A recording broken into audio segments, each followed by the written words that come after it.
从片子上看，妈妈的颈椎呢已经变形，自然弧度没有了。你们看啊，这骨缝的三角，妈妈的颈椎已经受到严重的损伤。现在基本可以判断，你妈妈的眩晕呢是由动脉型脊椎病引起的。那严重吗？发病的时候呢，会头晕目眩，严重呢会跌倒，要是不慎摔到地上，还有可能会窒息死亡。所以说呀，身边没有人的时候是很危险的。医生，那这个病能治吗？啊，能治。走在路上发生眩晕的时候呢，要蹲下；在家里发生眩晕的时候要躺下，这样才可以避免呢摔倒在地上。啊，我会开一些药给你们来缓解这个眩晕的现象。最重要的是把病治好。妈，你就安心在深圳待着吧，先把病养好，什么时候想回去了再回去吧。你们呀，别为我担心，快去筹备你们明天的婚礼吧。您不用担心，婚礼的流程有婚庆公司帮我们安排好了吗？妈，你儿媳妇她说了，一定要亲自陪你检查完身体，她才放心。你们真是母慈子孝啊，这媳妇儿又这么贤惠，真让人羡慕。恭喜你们呐！谢谢医生。这是药单。妈，你先走吧。来吧，谢谢啊。谢谢医生。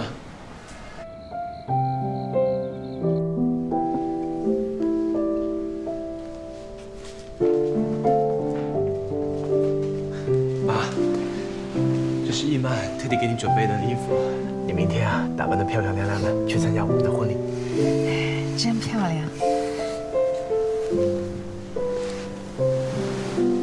儿子啊，我问你啊，明天林轩他来吗？明天他应该会来吧？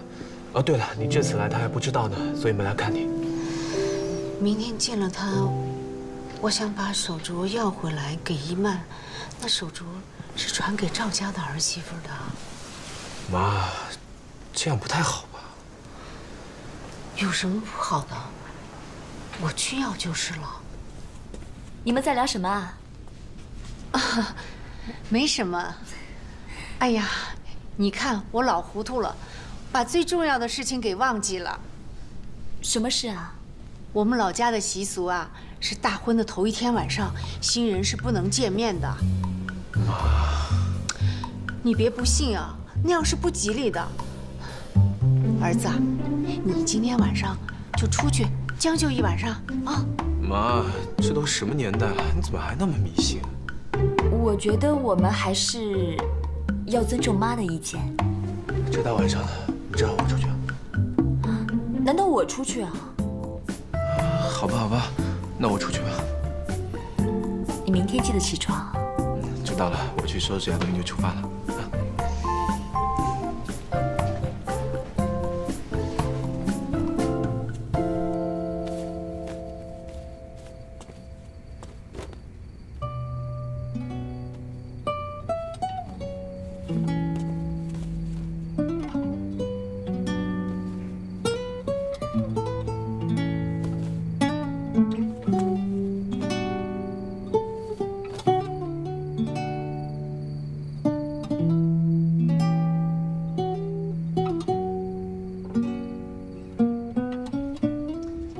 挑到婚礼要用的衣服没有啊？干嘛偷看啊？你自己门开这么开的，谁偷看啊？没找到。我就知道，我已经帮你准备好啦。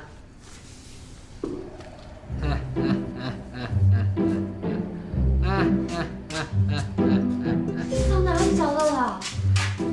好漂亮哦！从哪里弄的？我挑的啊，你又乱花钱了？我挑的，婶婶买单的嘛。对我真好。但是我看你现在还不能穿这套衣服，为什么？你看看你的样子，你是不是应该要先补土改装，稍微装潢一下？什么意思啊？你要带我去韩国啊？不用，有本大师在。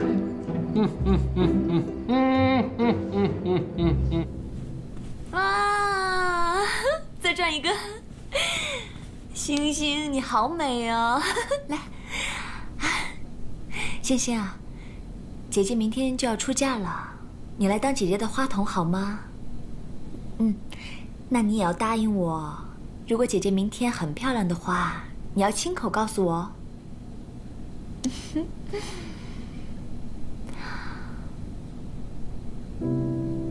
爸爸，明天女儿就要出嫁了。女儿之前这么任性，经常跟你吵架，我希望你真的能够原谅我。你爸爸从来都没有生你的气，他给你的只有爱。建华最大的心愿，就是你能够跟相爱的人结婚，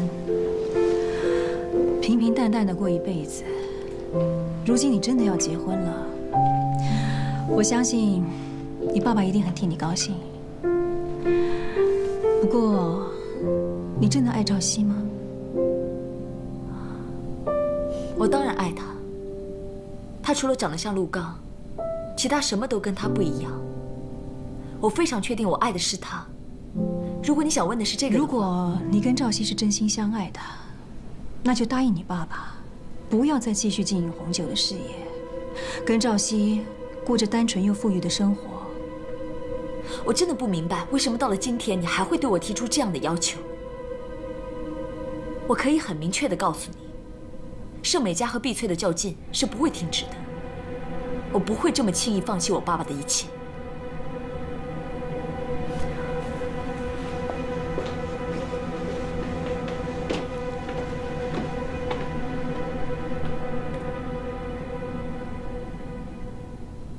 一曼，我都是为了你好。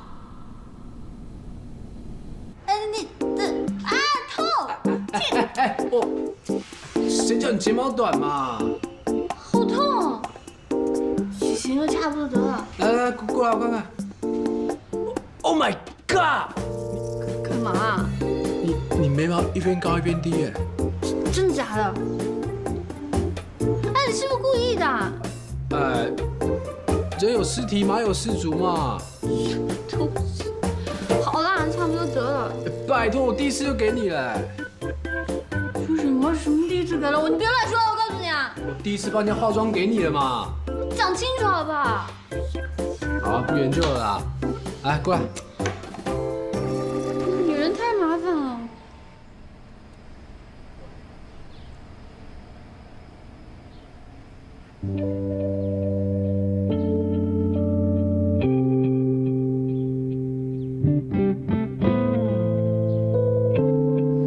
好了。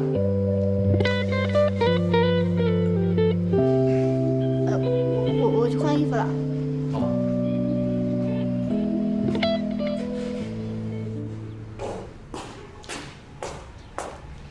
哎，好了没有啊？快了，快了，快点啊！马上，马上。哇塞 ，perfect！ 太夸张了，你。走吧。哎，等一下，等一下，少一样东西，少一样东西。等我一下。哎，你少了这个。你怎么知道它放在哪？这屋子就这么大嘛，我怎么可能不知道呢？来，过来。这个我好久没戴了。对啊，你都不好好珍惜它。哪有不珍惜啊？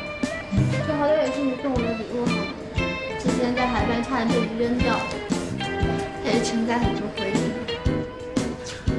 项链啊，项链，你也算是熬出头了，你的女主人终于认可你了。你现在是承载很多美丽美好回忆的代表。甜点，明明就很漂亮，干嘛不戴啊？当初那个赵什么熙的承诺要给你的，他没给，你现在不是也有了吗？你说项链？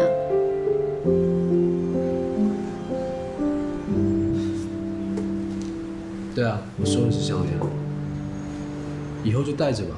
我会常戴的。从今天开始，跟过去告别了。今天过后就全部都忘了吧。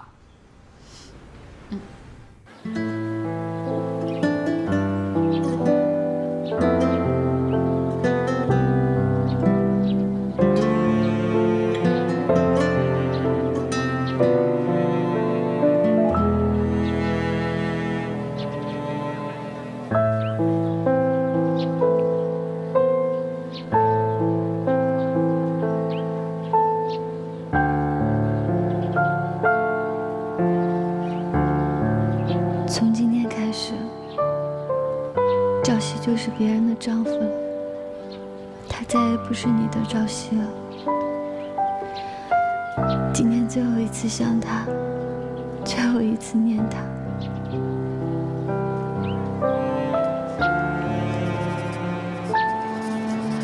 他忘了他。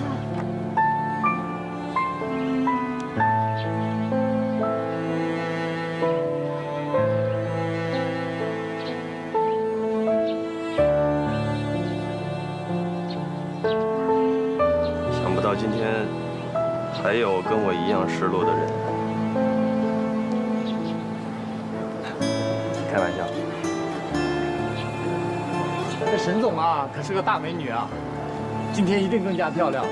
赵律师也是个大帅哥，也跟个是真正的金童玉女啊。不过我听说赵律师在家有个20多年的青梅竹马呀。真的假的啊？不过要是男人都会选择跟她在一起，要什么有什么啊。傻瓜。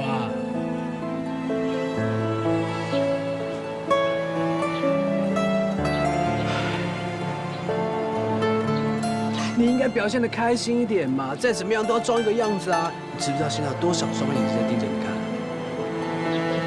看就看吧，反正我是来告别的。反正我是来告别的。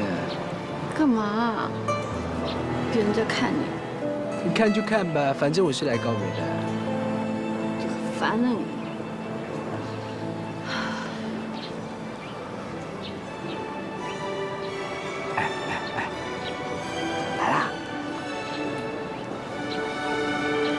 我跟你讲，我们应该要把重心放在这里，不多吃一点，我们礼金怎么可能回得来啊？对，来，快点啊！你想吃什么？我帮你拿，这个好不好？这个。哎，这个啊，这个啊，这个好。哎，这个啊，这个草莓。哎，这个好不好？站在这里，好像也没有我想象的那么失望。也许这也是另一种解脱吧。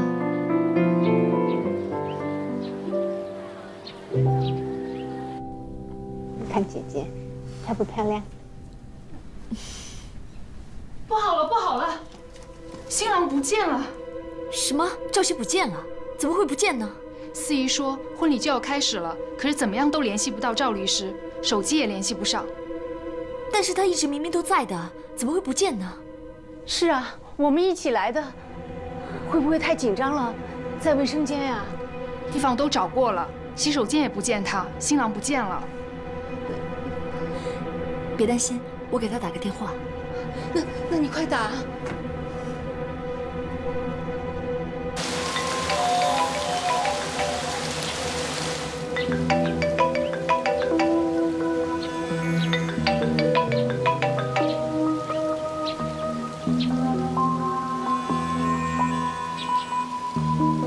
我为你做了那么多事情，我们结婚也是真的，你同意的。现在新娘就在外面等我，你突然出现在我面前，跟我开新的条件，山莲，你会不会太过分了？我现在也没有反对啊。结婚后，让我跟伊曼过与世无争的生活，还不准伊曼涉足红酒界，你凭什么？把盛美家交由我来打理，我会给你们一个合理的价格，让你们后半辈子衣食无虞。赵熙，难道你不想过这样的生活吗？金钱、成功、美貌、权利，在你的眼里，就是被这些东西诱惑而一步登天的穷小子。所以你现在又认为是我在逼迫你了，对吧？还是你敢勇于承认，你跟伊曼这段人人称羡的爱情，打从一开始根本就是一段谎言跟悲剧？所以，如果我不同意你开出的条件，伊曼就会知道这一切，是吗？我只是给你一个选择而已。又在威胁我，你太阴险了。人活在世上，想要得到一些东西，就必须要先学会妥协。这就是生活。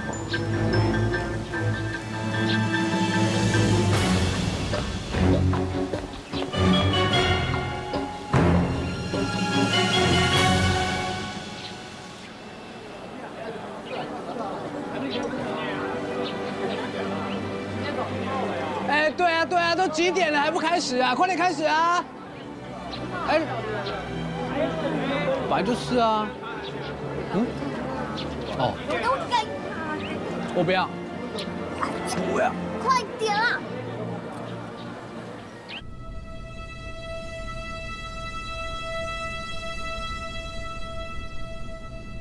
沈总，客人都催了，怎么办？这个怎么办呀？这到底是怎么回事嘛？啊！别担心，他一定会回来的。找到了，婚礼可以开始了。回来就好，您快点下去准备吧。大家下去吧，我先准备了。啊，跟我走。来。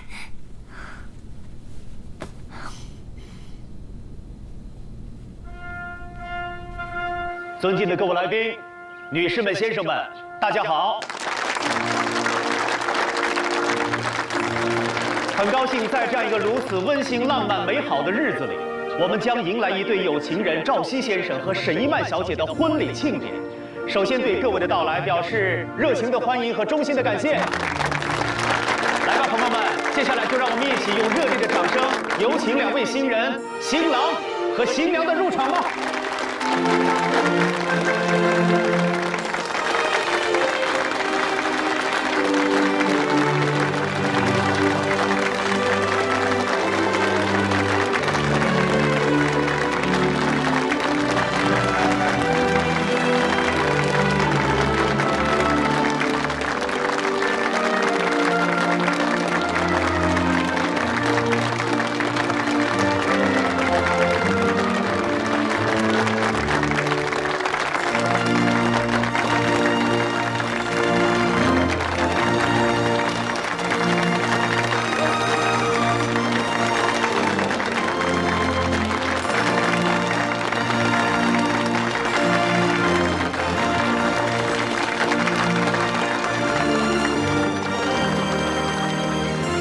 赵熙先生，你愿意娶沈一曼小姐作为你的妻子吗？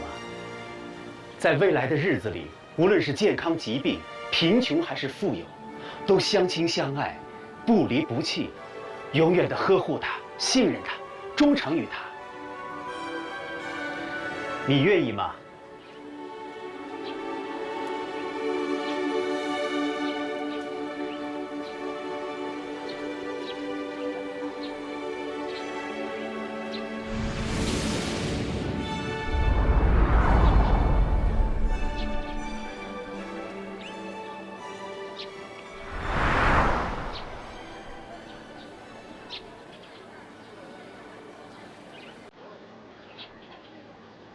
对不起。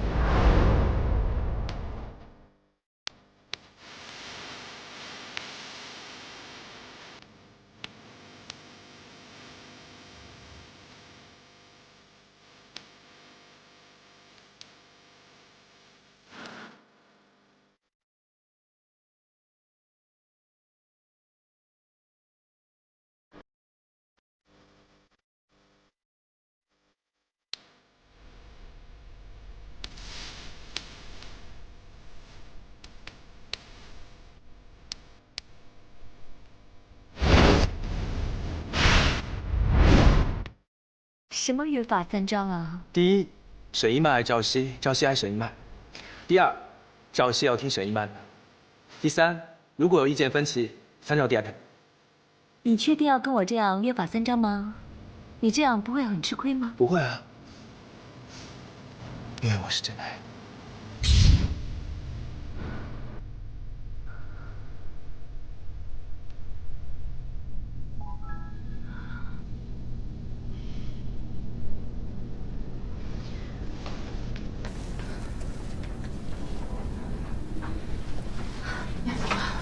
你找到了没有啊？找了很多地方，都没有。不可能的，赵熙他一定在附近。一曼，他一定是太紧张了，我们会找到他的。对啊，一定会找到的，别担心了。他是爱我的，他一定会回来的。是，我看得出来。 他爱你是真心的，他一定是出了什么事情。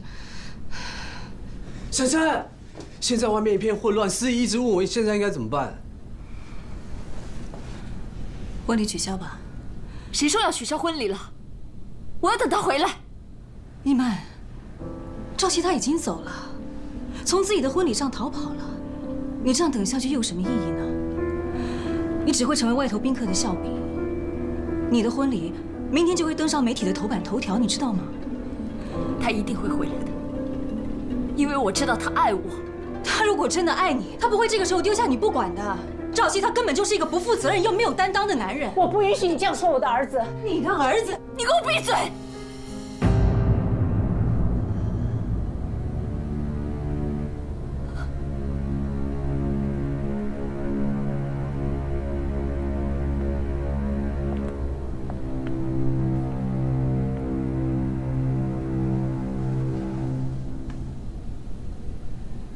一曼，把婚礼延期吧，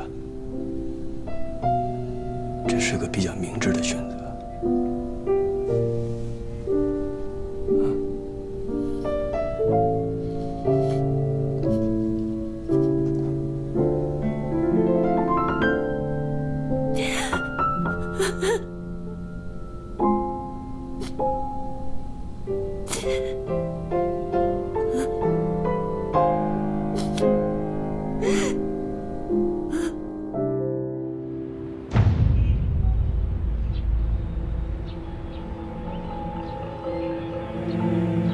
我是来投案的。半年前，碧翠红酒商标侵权案，我是被告方律师赵熙。被告伪造证据，打赢了官司。虽然我并不是主动积极的做伪证，但也存在连带责任，特来自首。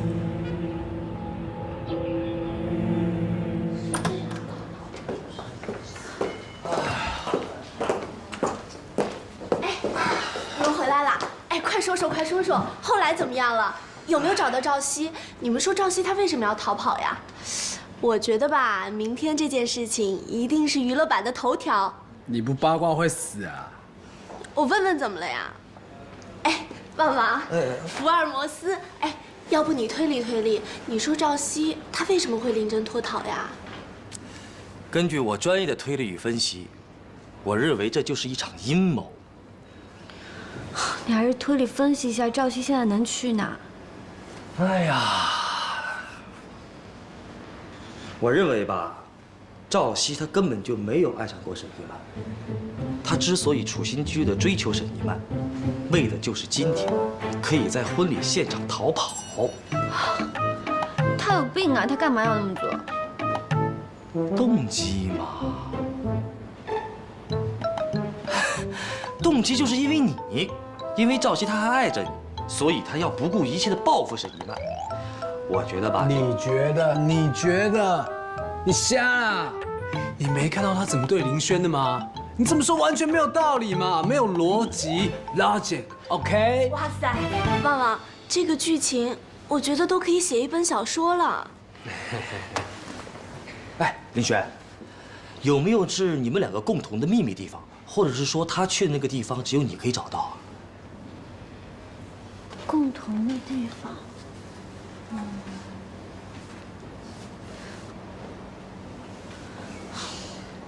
我一到深圳就跟这家伙混在一起，没有什么秘密地方。这样啊？哎，我来。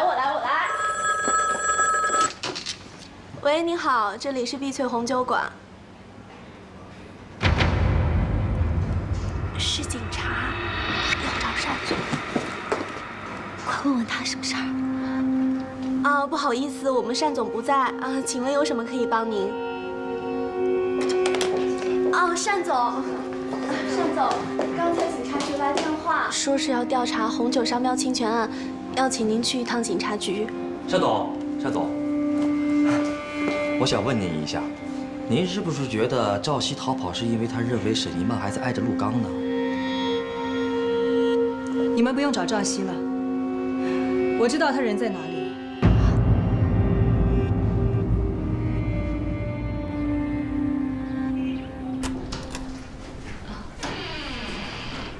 金冷，你们这10分钟时间。谢谢啊。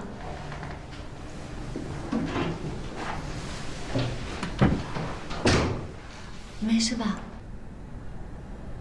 一曼还好吗？你就那样跑了，他肯定很伤心啊。是我对不起他。你的案子我大致都了解了，单总说他不会起诉你的，很快会没事了。明娟，有些事情做错了，你可以伏法，接受法律的制裁，减轻自己的罪恶。可是有些事情做错了，你就只能内疚。这件事情不是你想的那么简单的，不是谁不起诉就可以解决的。这个案子已经移交给检察院了，张律师已经开始接受调查。我知道你是被冤枉的，我会想尽办法来帮你洗脱罪名。不用你假惺惺的。赵熙，你干嘛？单总在帮你啊。他帮我。单总，事已至此，我们也没必要再隐瞒什么了吧？是时候让林轩对你有一个全新的认识了。赵熙，我没有想到事情会变成这个样子。没有想到，当初利用这个案子要挟我接近沈一曼人不是你吗？在婚礼上再次要挟我的人不是你吗？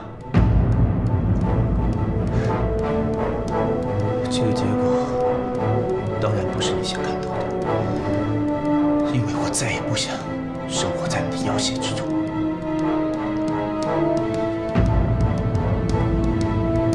都在说什么呀？明娟，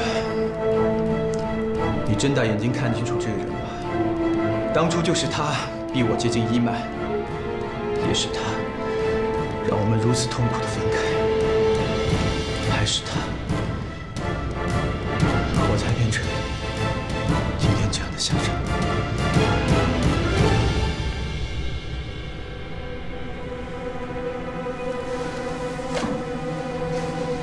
如果这么说，你心里面会舒服一点的话，我没有什么好解释的。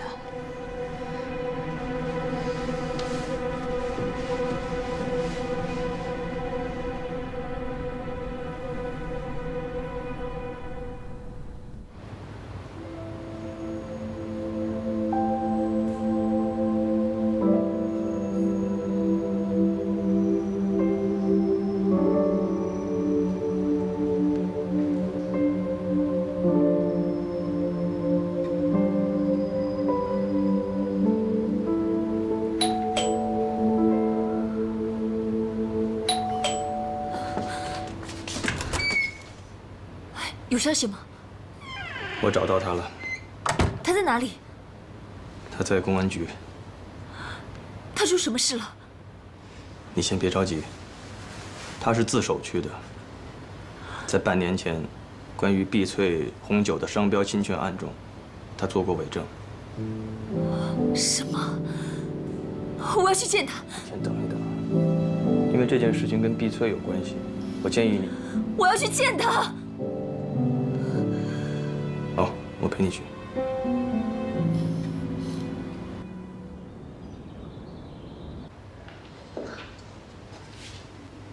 先生你好，您要的红酒。我要的是拉图加利男爵波尔多红酒，你给我拿的什么？啊，不好意思，我看一下。不好意思啊，先生，先生不好意思，伊娜去拿酒。我们这位小姐今天有点不太舒服，我找其他人帮您服务好不好？对不起啊，先生，不好意思。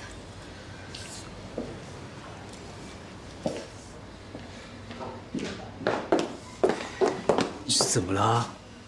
连酒都拿错，整天魂不守舍的。赵熙为什么进警察局？林轩，向总找你。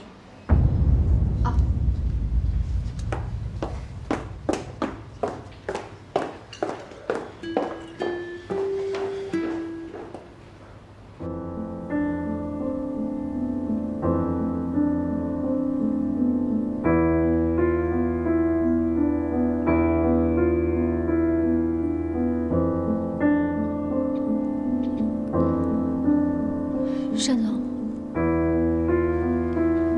关于赵熙的事，你一定有很多的疑问。想知道什么，就尽管问吧。你为什么要那么做？你知道吗？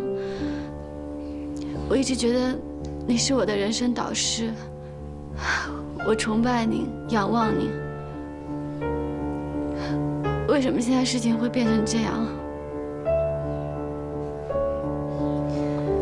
人生就是一个不断选择的过程，不同性格的人做出不同的选择，所以人生际遇也各不相同。赵熙当初屈服于我，接近伊曼，于是便有了他跟伊曼结婚的今天。而如今，他选择诚实的面对自己，于是他便逃婚进了警局。您这是在为自己开脱吗？不，我只是说出了事实而已。我没有想伤害任何人，我只是利用人们最单纯的欲望来达到我自己的目的。你或许会因为赵熙的变心而恨我，可如果赵熙他是一个在关键的时候会牺牲爱情的人，那就算不是因为我，总有一天他也是会离开你的。是你的总归是你的，不是你的也强求不来。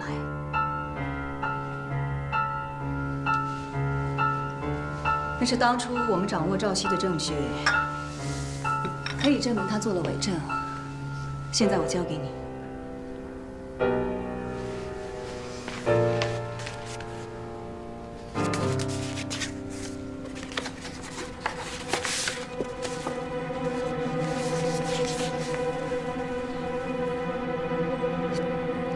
他为什么要这么做？赵熙也是被人陷害的。真正做伪证的人是张律师。张律师替被告收买证人，而因为赵熙是这个案子的律师，很多的事情都是由他出面，所以就证据上来看，赵熙的确是犯了伪证。这还有天理吗？没有犯过错的人要被冤枉，那个张律师他才应该被惩罚。赵熙也曾经试图证明过自己的清白，但是如果证人一口咬定一切的交易都是赵熙做的，他就是跳到黄河也洗不清。这么说，那个证人的证词对赵熙很重要。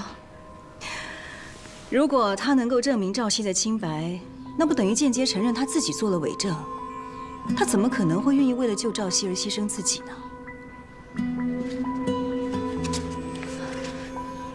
这对赵熙会有什么影响啊？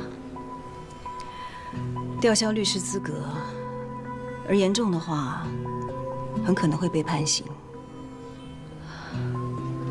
那他一生不就完了吗？我现在能做的就是不起诉赵熙，把证据交给你。至于往后有什么需要帮忙的地方，你尽管开口。谢谢，我知道了，我会去想办法的。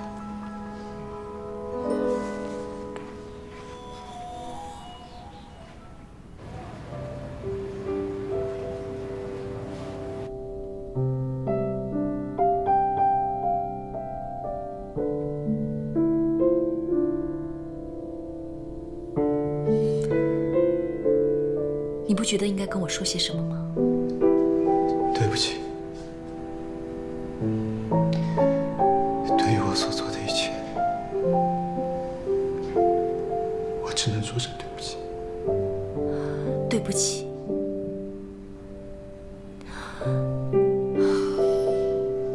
你说过会爱我，守护我一辈子，为什么要在婚礼上抛弃我？为什么？我想像你一样单纯的去爱，真诚的去爱。你还记得你第一次把陆刚的事情告诉我吗？我现在的心情就是那个时候你的心情。你的意思是，在今天之前，你的爱对我有所隐瞒，你和林轩之间不是兄妹之情，你还爱着他。你不可以娶我，因为你还爱着林轩，是吗？不，我爱的人是你。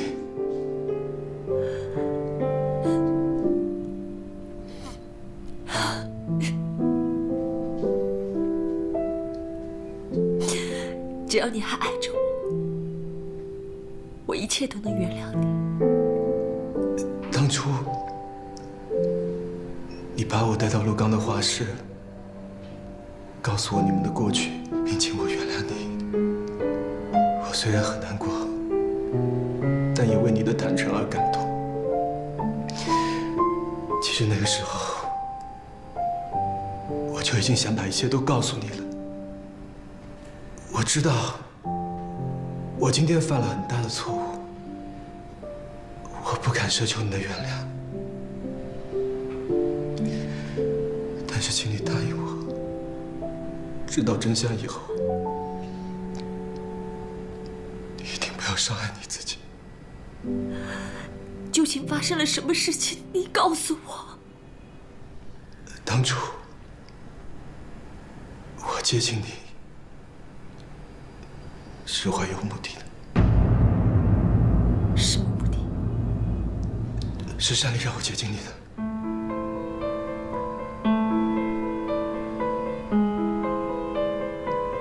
红酒商标侵权案，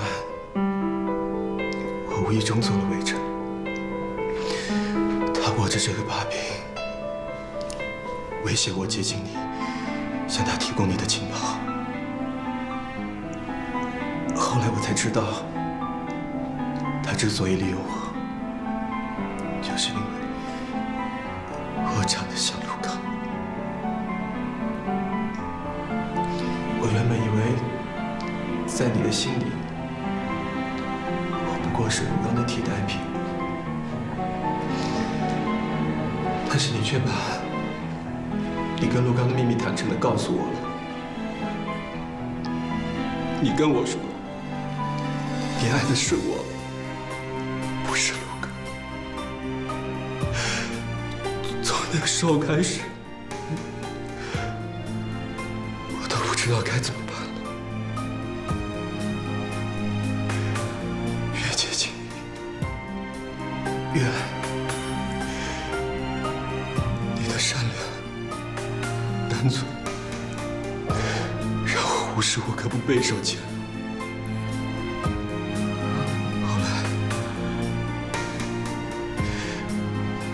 知道了陆刚的事情以后很难过，我突然很想可以一辈子保护你，所以我向你求婚了。可是山林还是不肯放过我，他让我控制你的公司，然后把公司转给他。如果我不这样做的话，他就会把我们的秘密公布出来，让你离开我，让你不再爱我。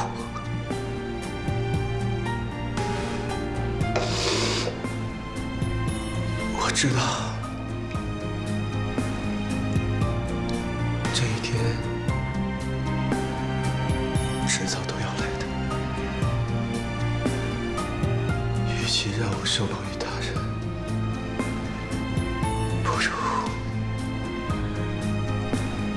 不如我自己